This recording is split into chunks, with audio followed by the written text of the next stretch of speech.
welcome you for the next lecture on dimensional analysis.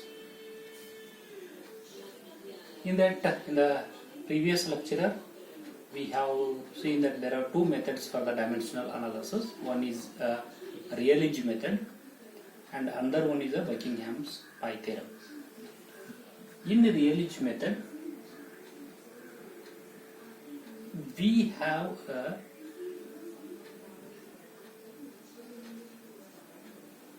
many parameters in the problem, but that variables or parameters in the physical problems are less, then only it is applicable. Maximum 3 to 5 variables, then we can apply that Rayleigh method. If it is a more number of variables are there, unknown quantities, the unknown exponents will comes more. We cannot group that means what into a non-dimensional quantities. So now I will take one the example for this, how this the Rayleigh method will work here. With example we will study. There is one physical problem in that the pressure difference delta P is the pressure difference. It depends on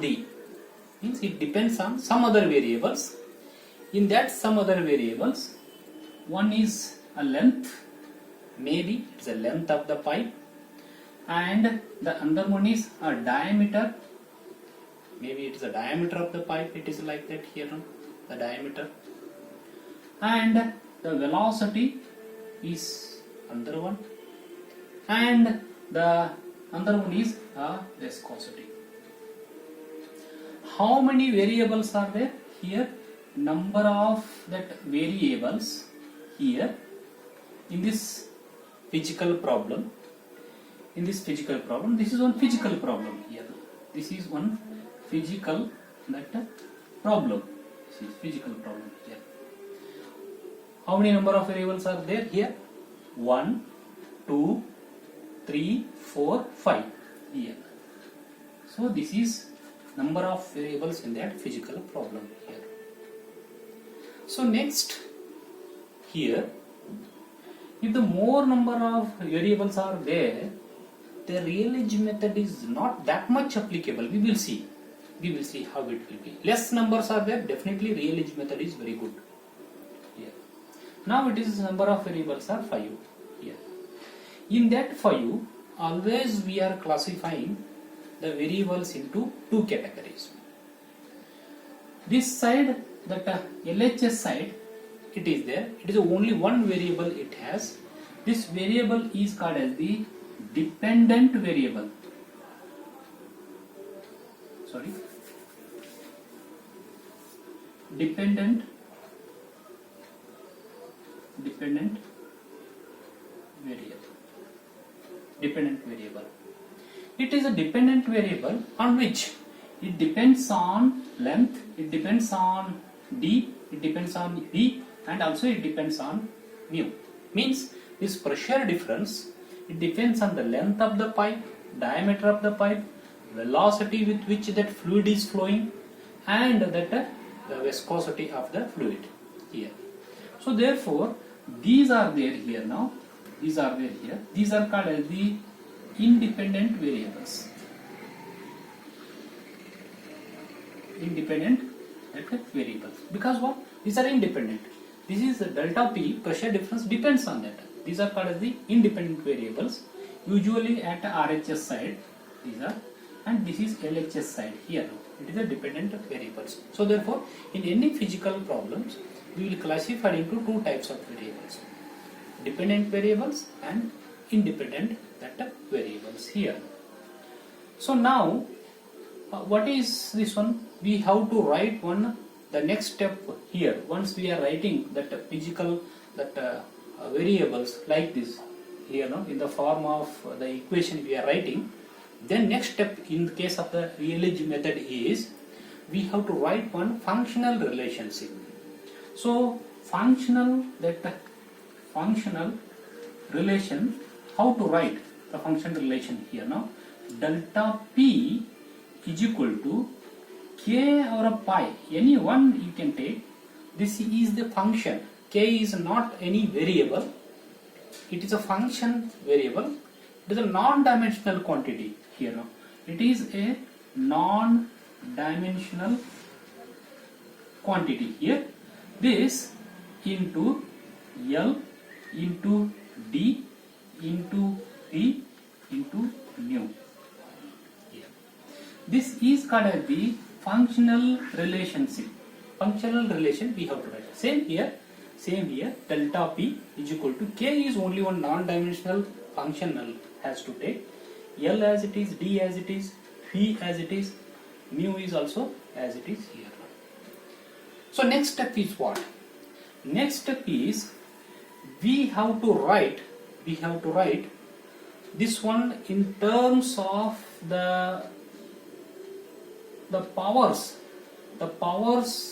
unknown powers has to give for all these variables here. Especially for the independent variables, we have to write unknown powers has to write. Not for non-dimensional quantity. How this one? So next step, it is the step 1 here we are writing, and step 2 is a functional things we are writing, and step 3 is here. Step 3 is, so I am writing, that means what, the exponents here, delta P is equal to K. I will write as it is because it is a non-dimensional. Independent variables here, L raised to A, just I will write, and D raised to B here, and P raised to C, and mu raised to here D here. Where A, B, C, D, small a, B, C, D are the powers of that independent variables. We need to find the value of this A, B, C, D here by the Rayleigh method, by comparing the powers of MLT. By comparing the powers of MLT at LHS and RHS, we need to find the value of A, B, C, D. Then we have to substitute back to this equation. Then we are finding the final relation here. So just I will continue this one now. So like this. Yes. Now I will write this step 3 as usual here. This is a step 3 here. I'll write the same equation here. Delta P is equal to K, L raised to A here, and D raised to B, and P raised to C, and mu raised to D here. Same relation I am writing here.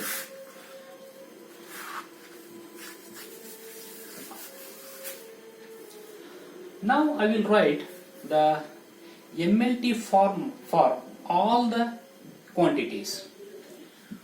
For delta P, MLT form is what? Delta P MLT form is, delta P is what? It is a pressure. Pressure, how it is, that is measured Newton per meter square here.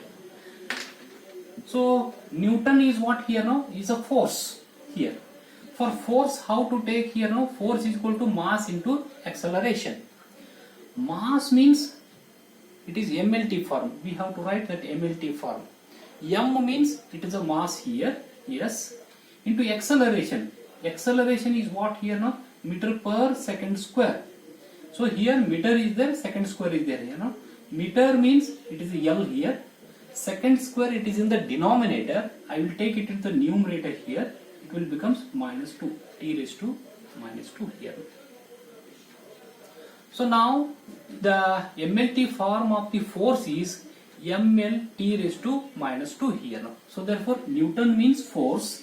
So ML t raised to -2 here. And divide by meter square is there. Meter square means it is a length square, L square.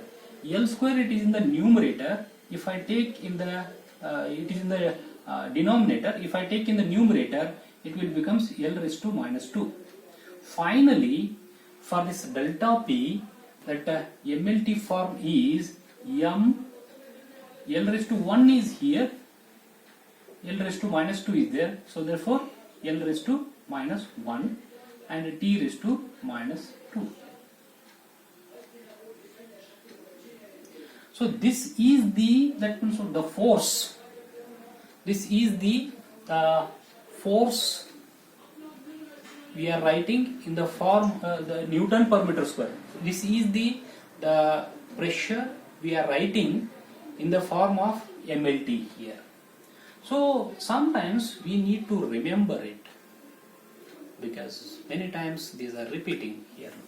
So therefore the MLT form of this delta P is M L raised to minus 1 and T raised to minus 2. Similarly you write for L, it is a length, it is a L only. D is also L because it is a distance, diameter. And V, for V here, no, it is a velocity here. For velocity, what is the unit of the velocity? Meter per second. Meter means it is a length divided by second. Second means time here, no. I will take it to the numerator, T raised to minus 1 here.